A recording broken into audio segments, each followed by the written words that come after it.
We are hearing from the students who are going to join the rural management of different companies. But let's hear also from the marketeers who are working in the rural domain and sharing slice of their rural journey as a marketeer, the challenges, the learning, and scope in rural marketing industry. So first we have is a marketing professional who have 20 plus years of experience across functions in sectors like rural, agri, education, and BFSI. He identified himself as a low-income consumer marketer with the digital expertise in ATL, BTL activations and MICE events, and he also teach rural marketing with leading B schools. So let's hear out slices of rural journey of Mr. Avinash Oza, marketing lead, ICICI Home Finance Company Limited. Hello, big thank you to Rural Marketing Association of India. Congratulations to all students who have participated in RMAI Flame Awards and wish you all good luck because you're starting an exciting journey in rural. When I see myself, when I started journey, it's way back 2002 during a trip to Mysore, I actually purchased daily milk instead of dairy milk chocolate, and that's how my career started. I started researching on fake products, spurious products, lookalikes, spell-alikes, and regional brands. In 2007, this journey brought me to Ogilvy, India, and I started working with the rural arm of Ogilvy and Mather. I started my actual rural career with Lifebuoy. It made my life in rural marketing. In those days, we were taught that rural India has three sets of villages: Media Dark, Media Life, Media Grey. Media Dark was those villages where there was zero means of communication. Media Grey had at least two mediums of communication, and Media Live had more than two, more than three medium of communication. Rural customers were classified as R1, R2, R3, R4, wherein R1 was super rich and R4 used to work in the fields of R1. In HUL, this R1 to R4 classification was LSM1 to LSM14.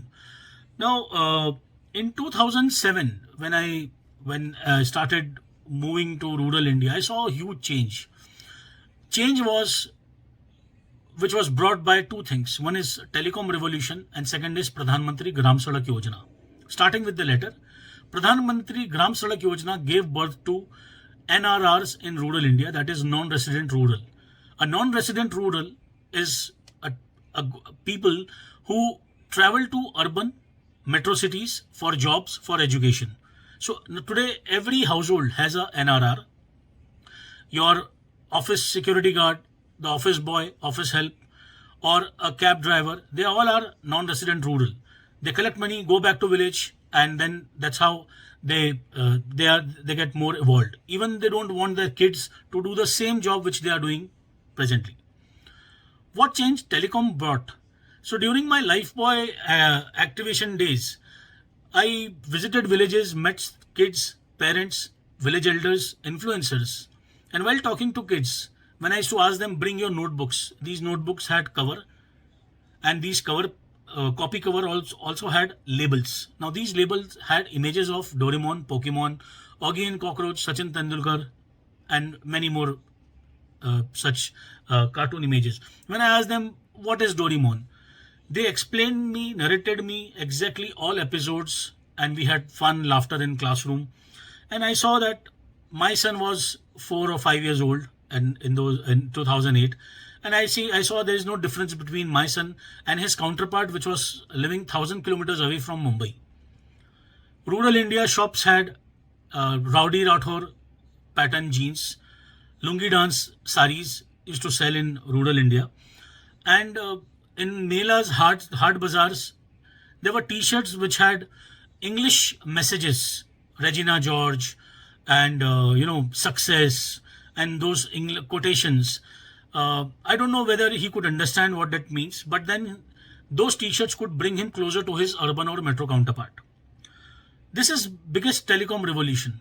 It has actually bridged that gap between the urban, metro, and rural counterpart. Today, it is crime to call them rural audience or a villager. I always quote that they are not villagers anymore. They are distant urbanites. A distant urbanite whose income is less. Today, he has access to all things. Accessibility, affordability, availability is not an issue. He watches a television ad of Surf or Ariel, he will go to shop and ask for Surf and Ariel. Whereas in 2001, 2008, when I used to meet women washing clothes at a village pond, she used to hold a Sasa detergent powder and she used to say, "This is Surf. Ye Surf hai." But today, a retailer is forced to keep stock all branded goods because his customer is watching television.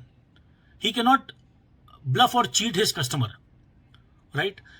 I happened to meet a retailer in Ambad, a small town near Jalna. He said somebody approached him that in 1,000 rupees you will get 100 pounds Fair and Lovely fake products and you will get heavy margin. That retailer refused. He said that there is a lot of competition in village. I don't want to cheat my existing set of customers. I really saluted the acumen of this shop owner, and because he knew that there is a lot of awareness and he will lose all his own. So today there is a lot of awareness about products, brands, how they look, and even during a research, one customer told me that I gave him a fake Vicks Vaporub. He opened the cap broke, he smelled it and he said that कितने में लिया है? I said it is just 4 rupees. बोले company का इतना सस्ता नहीं आएगा, और कंपनी का जो कैप है, ढक्कन है, वो कभी बॉटल का टूटेगा नहीं, और कंपनी की बॉटल में ऐसी अच्छी बेकार सी खुशबू नहीं आएगी. So they know that they know today the difference between fake and duplicate or spell alike product. So friends, let us treat them as distant urbanites. Let us not be fly by night operators. Whatever project, whatever thing that you take in hand, do it for a longer term. Don't stop in between. Don't stop the project in between. Patience, persistence, and consistency are the 3 things that will give you success in rural market. So my best wishes with all of you. Once again, thanks to Rural Marketing Association of India. Thank you.